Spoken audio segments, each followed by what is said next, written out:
जय हिंद, नमस्कार। सभी साथियों का वाई के स्टडी सेंटर 2.0 पे स्वागत है। हमारी चर्चा चल रही थी राजस्थान की सभ्यताओं के बारे में, और सभ्यताओं ने अपने सबसे पहले कालीबंगा पढ़ा, पीलीबंगा, रंगमहल और सोती, 4 सभ्यताओं के बारे में चर्चा कर ली। अब आगे की जो सभ्यता आती है वो पढ़ते हैं। आगे की सभ्यता आती है, अपन पढ़ेंगे आगे की सभ्यता में गणेश्वर सभ्यता। कौन सी सभ्यता? गणेश्वर सभ्यता पढ़ेंगे। लेकिन गणेश्वर सभ्यता पढ़ते हैं तो ऐसी आकृति का कौन सा जिला आता है? सबसे पहले ऐसी आकृति का जो अर्धचंद्राकार आकृति का जो जिला आता है वो आता है सीकर।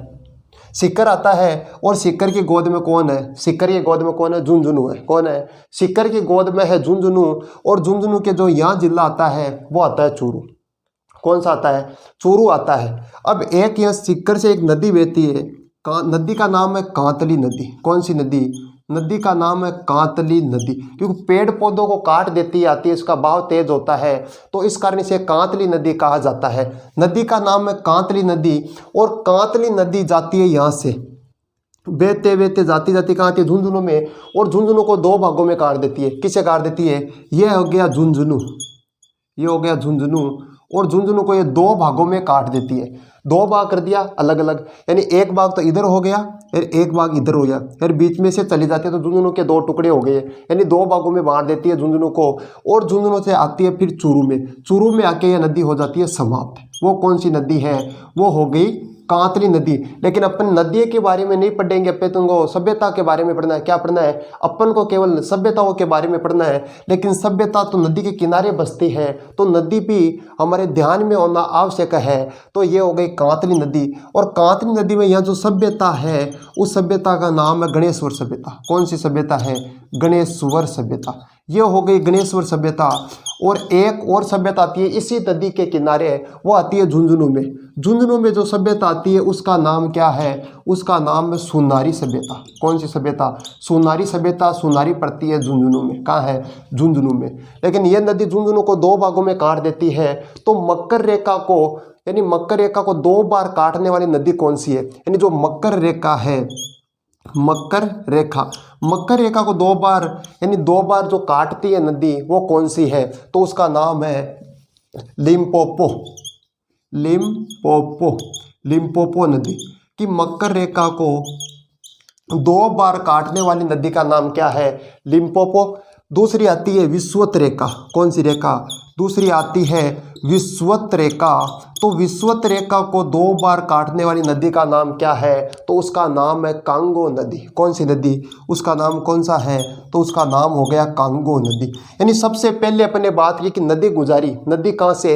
नीम का थाना सीकर से। सीकर से नदी आती है, वो पड़ती है, प्रवेश करती है झुंझुनू में, और झुंझुनू को 2 भागों में बांट देती है। 2 भागों में बांटने के बाद फिर आती है चूरू में। चूरू में आती है तो चूरू में आकर क्या हो जाती है? समाप्त हो जाती है। तो इस नदी किनारे एक सभ्यता है। सीकर में जो नदी के किनारे, कांतली नदी के किनारे संगम पर जो सभ्यता है उसका नाम क्या है? उसका नाम तो गणेश्वर है। और झुंझुनू में जो है सभ्यता उसका नाम क्या है? सोनारी सभ्यता है। सोनारी सभ्यता है। और ये नदी झुंझुनू को 2 भागों में बांट देती है, यानी 2 टुकड़े कर दिए। फिर आता है कि मकर रेखा को 2 बार काटने वाली नदी कौन सी है? कि मकर रेखा को 2 बार जो काटती है वो नदी कौन सी है? तो वो है लिम्पोपो नदी। कौन सी नदी? लिम्पोपो नदी। और वही आता है विषुवत रेखा, कि विषुवत रेखा को 2 बार काटने वाली नदी कौन सी है? तो वो आ गई कांगो नदी। कौन सी नदी? कांगो नदी। अब बात करते हैं सभ्यता के बारे में। कौन सी सभ्यता? गणेश्वर सभ्यता। ये तो सामान्य परिचय है कि आपको पूछ ले सीधा सीधा कि गणेश्वर सभ्यता किस नदी के किनारे बसी हुई थी? तो वो आती है कांतली नदी। कौन सी नदी? कांतली नदी। और आती है कि गणेश्वर सभ्यता कहाँ थी? तो ये आ गई सीकर, यानी नीम का थाना सीकर। किसका थाना? नीम का थाना सीकर। नीम का थाना सीकर। ये हो गई गणेश्वर सभ्यता। तो अब गणेश्वर सभ्यता की सबसे पहले आती है कि खोज किसने की? कि खोज करता अपन को याद करना है। तो खोज किसने की? तो 1972 में की थी खोज। किसने की थी? कि 1972 R.C. अग्रवाल। किसने की? R.C. अग्रवाल है। R.C. अग्रवाल का मतलब हो गया कि रतन चंद्र अग्रवाल। कौन सा अग्रवाल? रतन चंद्र अग्रवाल। और इसका जो उत्खनन किया था, जो खोदने का कार्य किया था, वो किसने किया? तो वो किया था रतन चंद्र अग्रवाल और विजय कुमार। रतन चंद्र अग्रवाल और विजय कुमार ने। ठीक है। अब खोज कर रहा है रतन चंद्र अग्रवाल, तो रतन चंद्र अग्रवाल ने कहा कि खोज भी मैं ही कर रहा हूँ और उत्खनन भी मैं ही कर रहा हूँ, अकेले से नहीं होंगे दो दो काम मेरे से, केवल मेरे से तो एक ही काम होगा, या तो खुदाई करा लो या खोज करा लो। तो कहा कि इसके साथ क्योंकि मेरे साथ एक और मिलाओ पार्टनर, तो एक कौन आ गया, कौन सा कुमार आ गया, तो वो आ गया विजय कुमार। अब याद कैसे करना है कि 2 बार बोलो कि गणेश्वर सभ्यता की खोज किसने की, 1972 R C. Agarwal, 1972 R C. Agarwal, 1972 R C. Agarwal. याद कर लेना है बार बार, यानी मैंने भी रट दिया तो आप भी इसे रट के क्या कर दो, याद हो, कई बार पढ़ लिया इसलिए याद हो गया, तो 2-4 बार और बोलो कि 1972 आर.सी. अग्रवाल, रतन चंद्र अग्रवाल, 1972 आर.सी. अग्रवाल। उसी के अनुसार जो उत्खनन करता है, उत्खननकर्ता का नाम क्या है, कब की उत्खनन करता, ये की थी उत्खनन 1978 में, कब की, 1978 में उत्खनन किया था आर.सी. अग्रवाल, और दूसरा कौन सा कुमार था, तो वो हो गया विजय कुमार।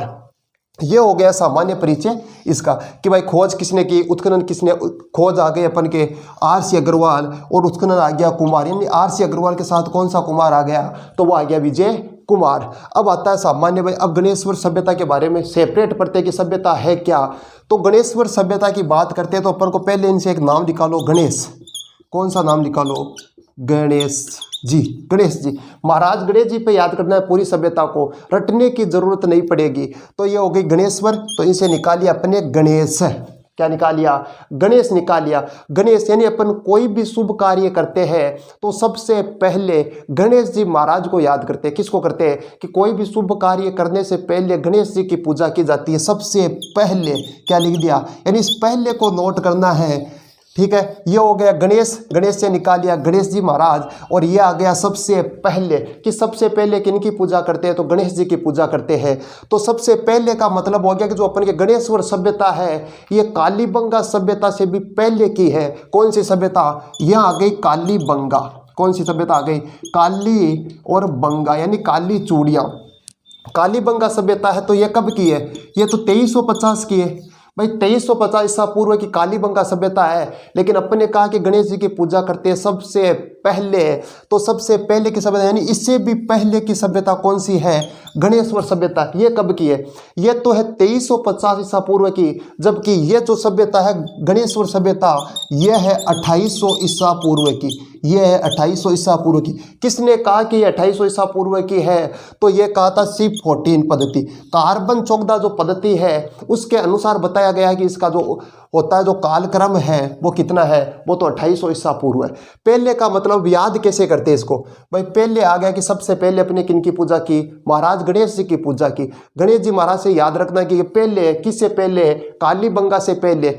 अब बताओ कि कालीबंगा सभ्यता के लोग ज्यादा विकसित थे कि गणेश्वर सभ्यता के लोग, एक ही प्रश्न है कि कालीबंगा सभ्यता के लोग अधिक विकसित थे या गणेश्वर सभ्यता के लोग, दोनों में से विकसित कौन थे ज्यादा, तो जाहिर सी बात है कि कहेंगे कालीबंगा के लोग ज्यादा विकसित थे। सही बात है, कालीबंगा के लोग ज्यादा विकसित थे क्योंकि कालीबंगा सभ्यता में अपन ने पढ़ा था कि यहाँ ईंटें मिली, अपन को ईंटें मिली तो ईंटों के यहाँ मकान भी बनाए हुए मिले, क्या मिले, मकान बनाए हुए मिले। लेकिन जो विकसित होगा वही तो ईंटों से मकान बनाएगा, नहीं ईंटों से मकान नहीं बनाएगा अगर विकसित नहीं रहेगा तो यहाँ जो विकसित नहीं, यानी पहले की बात करें तो यदि आज से 15-20 साल पहले की अपन बात करते हैं तो जो मकान या घर बनाए हुए थे वो सभी पत्थरों के बनाए हुए थे, ईंटों के नहीं बनाए हुए थे। क्योंकि ईंट भी बनाना एक क्या है, टेक्नोलॉजी है, टेक्नोलॉजी के बिना ईंट भी नहीं बनती। इसमें कितना गारा चाहिए, कितना और क्या चाहिए, पूरा मिलाकर टेक्नोलॉजी से मिलानी पड़ती है अपन को ईंटें। तो यह जो मकान बनाए हुए थे वो किन के थे, पत्थरों के। अब याद कैसे करें, सीधा सी अर्थ है कि आज से यदि 15 साल पहले की बात करते हैं, कोई भी हमारा चहेता, मान लीजिए कि इराक रहता है, कहाँ रहता है, यदि वो इराक रह रहा है और उसकी इराक में क्या हो जाती है, डेथ हो जाती है, इराक में डेथ हो जाती है तो अपन को 5-7 दिन तो पहले अपन को घर पे पता ही नहीं चलता है कि उसकी डेथ हो गई। लेकिन आज अपन को हाथों हाथ ही पता चल जाता है कि इंस्टाग्राम, फेसबुक, ट्विटर पर हाथों हाथ जानकारी मिल जाती है अपन को। लेकिन पहले पता नहीं था, यानी पहले लोग क्या थे, अविकसित थे, और अपन के जो बाहर की पीढ़ी है वो विकसित है, और हमारे भी जो आने वाली पीढ़ी रहेगी वो अपन से भी ज़्यादा क्या रहेगी, विकसित रहेगी। तो यहाँ के लोग क्या है, अविकसित है, इसका कारण ये पत्थरों का प्रयोग करते हैं, यानी यहाँ के लोग इसके बजाय ज़्यादा विकसित थे, इस कारण ईंटों का प्रयोग करते थे। सीधी सी बात है, पत्थर यानी पत्थर से संबंधित कुछ भी मिल जाए तो ठोक देना किस पे, गणेश्वर सभ्यता पे टिक लगा देना। पत्थर से यानी पत्थर के मकान मिले, पत्थर का कुछ भी बना हुआ मिले तो गणेश पर टिक लगा देना। अब इतना काम हो रहा, पत्थर के औजार सब मिल रहे हैं यहाँ गणेश्वर सभ्यता में। तो यहाँ से तांबा भी मिला था कि सबसे पहले जो तांबा मिला है या तांबे की जो खोज होती है धातु की, धातु में किसकी हुई थी, तांबे की होती है, वो कहाँ हुई थी, वो भी यहाँ गणेश्वर ही हो गई कि सबसे ज़्यादा जो तांबा मिल रहा है वो गणेश्वर में मिल रहा तांबा। और गणेश्वर से यहाँ से तो तांबा, क्यों तांबा अत्यधिक निकलता है, अधिक मात्रा में निकलता है, इस कारण यहाँ से जो तांबा है, तांबा कहाँ जाता था, सिंधु घाटी जाता था, यानी सिंधु सभ्यता थी ना, वहाँ भी यहीं से तांबा जाता था। इस कारण ये तांबा की यानी ताम्रवती सभ्यता की क्या होगी, जननी होगी। कि जननी है तभी तो यहाँ इतना तांबा निकल रहा है, क्या हो गई, ये हो गई ताम्र सभ्यता की जननी, ताम्र सभ्यता की जननी, ताम्र सभ्यता की जननी, ये हो गई ताम्र सभ्यता की जननी। ये तो ठीक है, ताम्र सभ्यता की जननी हो गई, लेकिन ताम्र जिला किसे कहा जाता है, कि ताम्र जिला कौन सा है, तो ताम्र जिला की बात करते हैं कि ताम्र जिला हो गया झुंझुनू, ताम्र जिला कौन सा हो गया, झुंझुनू हो गया। और ताम्रवती नगरी किसे कहा गया है, ये तो हो गया ताम्र सभ्यता की जननी, जननी हो गई, माँ हो गई। तो बताओ ताम्र सभ्यता की नगरी किसे कहते हैं, किसकी, अपन बात करें नगरी की, कि जो ताम्र सभ्यता है उसकी नगरी किसे कहा जाता है, उसकी नगरी कहा जाता है आहड़ को, किसे कहा जाता है, आहड़ को कहा जाता है। यानी तांबे से संबंधित कुछ भी मिल जाए तो अपन को टिक किस पे लगा देना है, इस पे लगा देना गणेश्वर, क्योंकि तांबे के औजार ज़्यादा यहीं से मिले थे तांबे के। अब एक आता है कि मछली पकड़ने का कांटा कहाँ मिला, यानी तांबे के अलावा आहड़ में भी मिले, लेकिन ज़्यादा मात्रा की बात करें तो जननी हो गई, इस कारण यह ज़्यादा मिला है। तो ज़्यादा कहाँ मिला है, वो तो गणेश्वर में मिला है। कहाँ मिला है, वो गणेश्वर में मिला है। अब आता है कि यहाँ मिल रहा है एक मछली पकड़ने का कांटा। तो आप बताओ कि मछली पकड़ने का कांटा मिल रहा है यहाँ, तो बताओ यहाँ के लोग शाकाहारी है कि मांसाहारी, यहाँ के लोग शाकाहारी है कि मांसाहारी, यहाँ के लोग शाकाहारी भी है मांसाहारी भी है। क्योंकि यदि टांका यानी मछली पकड़ने का कांटा मिल रहा है, किसका, मछली पकड़ने का कांटा, यदि मछली पकड़ने का कांटा मिल रहा है तो कोई मछली खिलाने वास्ते तो पकड़ता को नहीं, इस कारण मछली पकड़ने खाने वास्ते ही पकड़ता। इस कारण जो मछली का जो कांटा मिलता है पकड़ने का, वो भी यहीं पर मिलता है। कहाँ मिलता है, गणेश्वर सभ्यता में मिलता है। इस कारण यहाँ के लोग क्या है, शाकाहारी भी है और मांसाहारी भी है। यह हो गई अपन के गणेश्वर सभ्यता। अब गणेश्वर सभ्यता के बाद अपन ने पढ़ा कि नीम का थाना सीकर से नदी आती है कांतली नदी, कांतली नदी आगे जाती है तो सीकर में कौन सी सभ्यता आ गई, इस नदी के किनारे गणेश्वर सभ्यता आ गई। अब इससे आगे जाएगी नदी, कहाँ जाएगी, ये जाएगी झुंझुनू में, झुंझुनू को दो भागों में काट देगी। तो यहाँ पर जो सभ्यता रहेगी उसका नाम है सोनारी सभ्यता। कौन सी सभ्यता, सोनारी सभ्यता। अब बात करते हैं सोनारी सभ्यता के बारे में। गणेश्वर सभ्यता के बारे में पढ़ लिया। अब आगे आती है अपन के सोनारी सभ्यता। कौन सी सभ्यता आती है, सोनारी सभ्यता आती है। अब यहाँ से जो नदी जाती है सीकर से, कांतली नदी जाती है और झुंझुनू को दो भागों में काट देती है। झुंझुनू में जो यह सभ्यता है उस सभ्यता का नाम है सोनारी सभ्यता, सोनारी सभ्यता, सोनारी सभ्यता। अब बात करते हैं सोनारी सभ्यता के बारे में। सोनारी सभ्यता पढ़ते हैं तो सबसे पहले सोनारी सभ्यता का उत्खनन किसने किया, उत्खनन किसने किया, तो उत्खनन क्या था, राजस्थान पुरातत्व विभाग ने। किसका जो उत्खनन किया था वो किया था राजस्थान पुरातत्व विभाग ने 1980 में। कब किया, 1980 में किया। अब आता है कि सोनारी जो सभ्यता है वो कौन सी नदी के किनारे, अपन ने पढ़ा कि कांतली नदी जा रही है, झुंझुनू को चीरते हुए दो टुकड़े कर दिए, तो नदी कौन सी है, कांतली नदी। तो ये हो गया कांतली नदी, कांतली नदी के किनारे हो गई सभ्यता।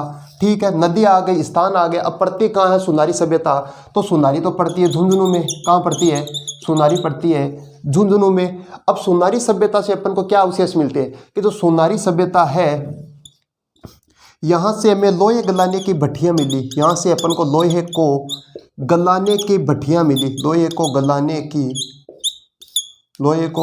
की क्या मिली, भट्टियाँ मिली, लोहे को गलाने की भट्टियाँ मिली। कि सोनारी सभ्यता पड़ती है झुंझुनू में। और इसका जो उत्खनन किया था 1980 में किसने किया, राजस्थान पुरातत्व विभाग द्वारा किया गया। और नदी कौन सी है, कांतली नदी। और यहाँ से जो अपन को अवशेष मिलते हैं वो मिलते हैं कि लोहे को गलाने की भट्टियाँ मिल रही है। यदि लोहे को गलाने की भट्टियाँ मिल रही है तो इससे अपन अनुमान क्या लगा सकते हैं, अनुमान लगा सकते हैं। और यहाँ जो अपन को अवशेष मिलते हैं वो मिले लोहे के भाले, लोहे के भाले और लोहे के क्या मिले, तीर। लोहे के तीर मिले और लोहे के क्या मिले, भाले मिले। ये हो गई अपन की सुनारी सभ्यता पड़ती है झुंझुनू में, सुनारी हो गई। अब एक सभ्यता और आती है नागौर में। कहाँ आती है, नागौर में आती है एक सभ्यता। नागौर में कौन सी है, नागौर में कुराडा सभ्यता। कौन सी सभ्यता, कुराडा। और कुराडा पड़ता है नागौर में। कहाँ पड़ता है, कुराडा पड़ता है नागौर में। जो उत्खनन होता है, यानी कुराडा सभ्यता का जो उत्खनन होता है वो होता है 1934 में। और किसने किया था, राजस्थान पुरातत्व विभाग द्वारा। राजस्थान पुरातत्व विभाग द्वारा, राजस्थान पुरातत्व विभाग द्वारा इसका उत्खनन किया गया। यानी कुराडा सभ्यता पड़ती कहाँ है, नागौर में पड़ती है। उत्खनन किसने किया, 1934 में राजस्थान पुरातत्व विभाग द्वारा किया गया। और इस कुराडा सभ्यता को ही औजारों की नगरी कहा जाता है। औजारों की नगरी, औजारों की नगरी। इस सभ्यता को औजारों की क्या कहते हैं, नगरी कहते हैं। औजारों की नगरी किसे कहा जाता है, तो कुराडा सभ्यता को कहा जाता है। और लोहे को गलाने की जो भट्टियां मिलती है वो तो अपन के झुंझुनू में मिलती है। यानी हमारे कुराडा सभ्यता हो गई और सोनारी सभ्यता हो गई। अब एक और सभ्यता आती है, नौ है, वो पड़ता है भरतपुर में। कहाँ आएगी, एक सभ्यता और आएगी, उसका नाम है नौ है।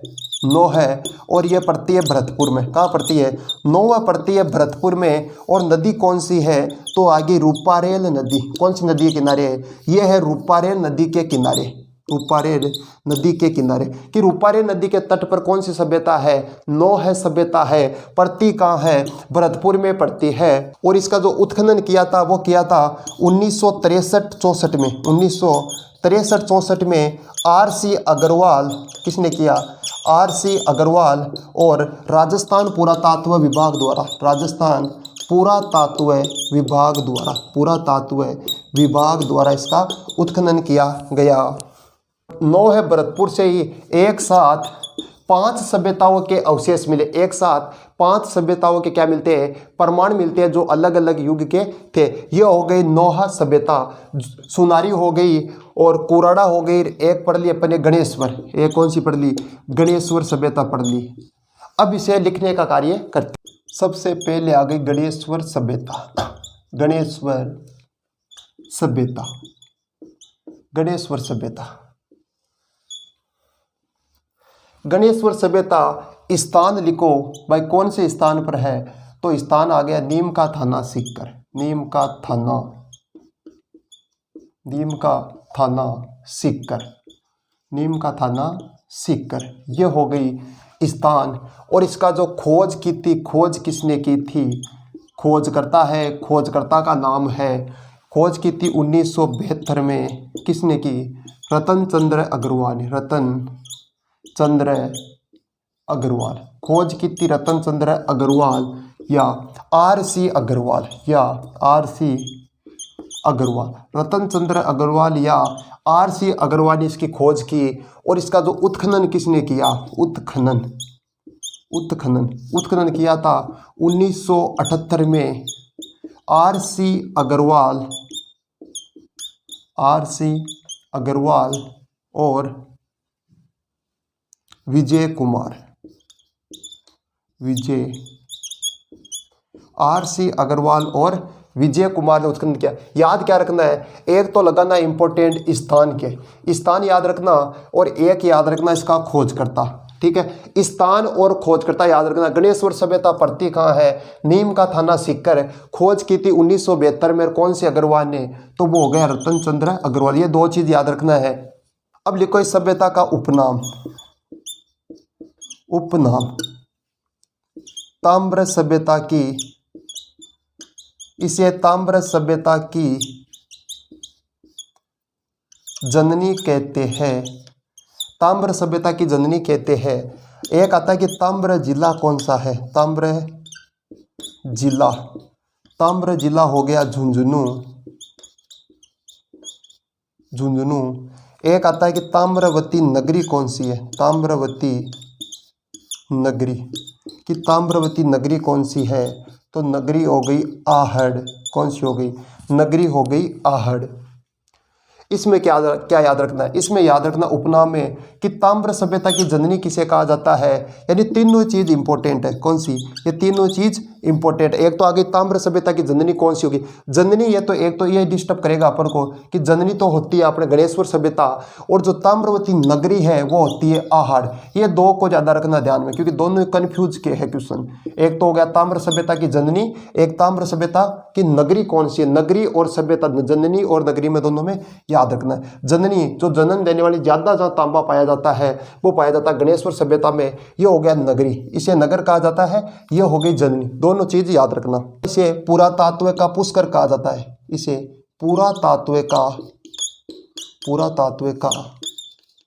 पुष्कर, इसे पुरातात्व का क्या कहते हैं, पुरातात्व का पुष्कर कहा जाता है। ये हो गया उपनाम। ठीक है, स्थान देख दो, नीम का थाना सीकर, खोज 1972 में रतन चंद्र अग्रवाल, उत्खनन रतन चंद्र अग्रवाल और विजय कुमार। और आता है उपनाम ताम्र सभ्यता की जननी। इससे तो ध्यान में रखना है पूरा 100% कि वेरा इंपॉर्टेंट है कि ताम्र सभ्यता की जननी कौन सी है। एक आता है कि ताम्रवती नगरी कौन सी है। नगरी और जननी दोनों को याद रखना। एक याद रखना पुरातात्व का पुष्कर किसे कहा जाता है, ये भी इंपॉर्टेंट है। ये हो गया पर पुष्कर गणेश्वर सभ्यता। अब आता है समय। भाई समय क्या है, कार्बन 14 पद्धति के अनुसार,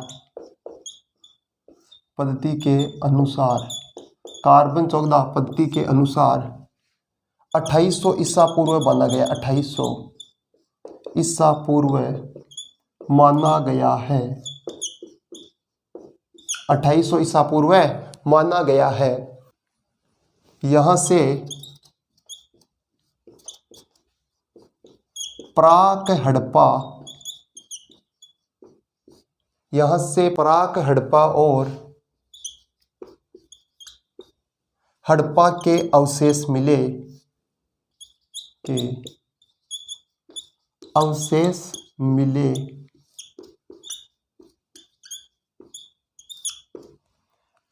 मिले। यहाँ पत्थरों के मकान और पत्थरों के पुल मिले, पत्थरों के मकान तथा पत्थरों के क्या मिले, पुल मिले। यहाँ से मछली पकड़ने का कांटा मिला, मछली पकड़ने का, यहाँ से मछली पकड़ने का कांटा मिला।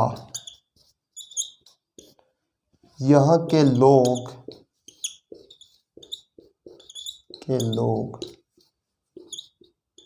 शाकाहारी तथा मांसाहारी थे,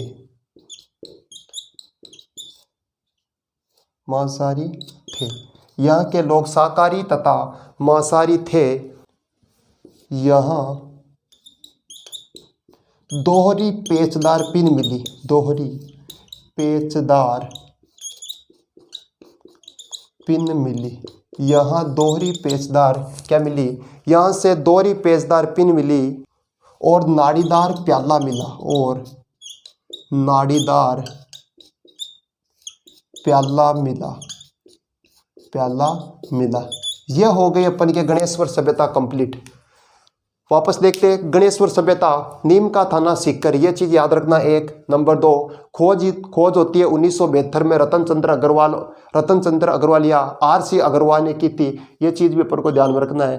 तीसरी आती है उत्खनन किसने किया था, तो विजय कुमार और रतन चंद्र अग्रवाल ने किया। उपनाम याद रखना है। एक तो याद रखना, इसे ताम्र सभ्यता की जननी कहते हैं।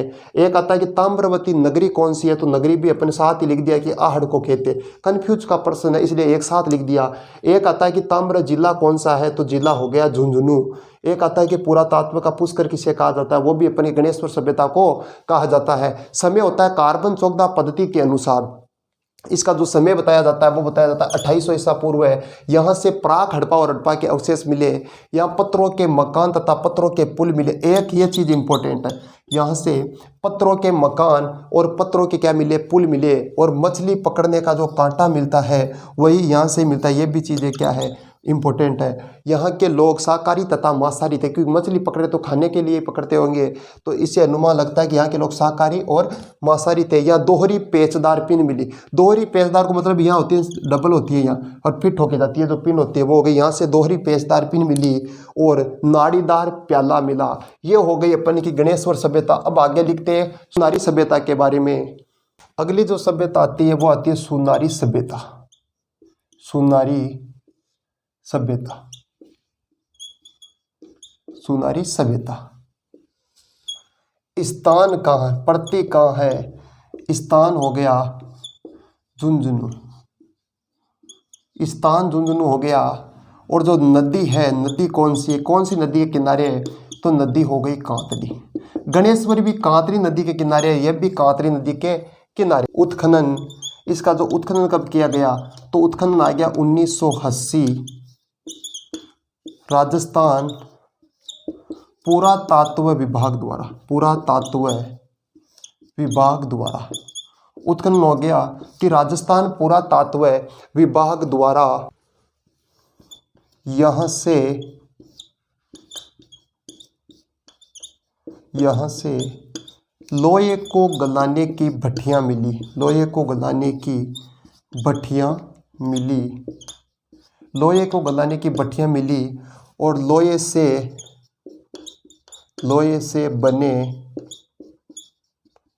बने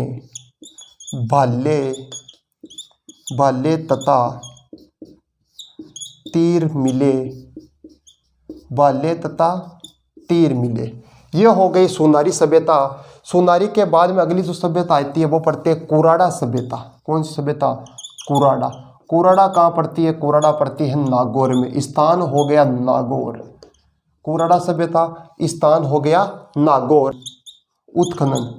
उत्खनन किया था 1934 में राजस्थान पुरातत्व विभाग द्वारा। राजस्थान पुरातत्व विभाग द्वारा उत्खनन हो गया राजस्थान पुरातत्व विभाग द्वारा, और इसे औजारों की नगरी कहा जाता है।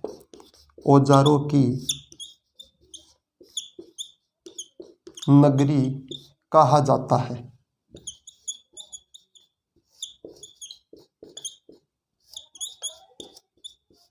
इसे औजारों की नगरी कहा जाता है। यह हो गई कुराड़ा। कुराड़ा के बाद में आती है नौह है। नौह सभ्यता। नौह कहाँ पड़ती है? यह पड़ती है भरतपुर में। यह पड़ती है भरतपुर में। नदी कौन सी हो गई? रूपारेल नदी के किनारे। रूपारेल नदी के किनारे। यह हो गई रूपारेल नदी के किनारे। यहाँ से ईंट पर पक्षी का चित्र मिला। पक्षी का चित्र। यहाँ से ईंट पर पक्षी का क्या मिलता है? चित्र मिलता है। यह हो गई नौह सभ्यता। कोरड़ा हो गई। बात करते हैं सुनारी सभ्यता। स्थान झुंझुनू। नदी हो गई कांतली नदी। उत्खनन किया था 1980 में राजस्थान पुरातत्व विभाग द्वारा। यहाँ से लोहे को गलाने की अब लोहा गलाया जा रहा, तो लोहे से औजार बनाएंगे, तो औजारों में भाला बनाया गया तथा तीर बनाई गई। आता कुराड़ा पड़ती है नागौर में। याद क्या रखना है यहाँ याद रखना एक तो कि सुनारी सभ्यता कौन सी नदी के किनारे है, एक तो ये याद रखना। एक आता है कि यहाँ से लोहे को गलाने की भट्टियाँ मिली, एक है याद रखना। और लोहे से भाले, ये ज़्यादा इंपॉर्टेंट नहीं, लेकिन ये सबसे ज़्यादा इंपॉर्टेंट है कि लोहे को गलाने की भट्टियाँ कहाँ मिलती है, कि लोहे को गलाने की भट्टियाँ कहाँ मिलती है। तो ये हो गए अपन के सुनारी। ये चीज़ सबसे इंपॉर्टेंट है। आता है कुराड़ा सभ्यता। कुराड़ा में याद क्या रखना है? कुराड़ा में सिर्फ एक ही चीज़ याद रखना है कि औजारों की नगरी किसे कहा गया? तो कुराड़ा नागौर को। औजारों की नगरी कुराड़ा नागौर। और नौ है भरतपुर। याद रखना है कि नौ है पड़ता कहाँ है? भरतपुर में पड़ता है। वैसे स्थान याद रखना है, इसका सबसे ज़्यादा स्थान इंपॉर्टेंट है, और ये कोई ज़्यादा इंपॉर्टेंट नहीं है, वैसे स्थान याद रखना। ये हो गई अपन की सभ्यता। सभ्यता हो गई, यानी सुनारी पढ़ ली, गणेशपुर पढ़ ली, कुराड़ा पढ़ ली, नौ है पढ़ ली। ये 4 सभ्यताओं के बारे में आज चर्चा कर ली। आगे की चर्चा करेंगे कल। तब तक के लिए सभी साथियों को नमस्कार। जय हिंद।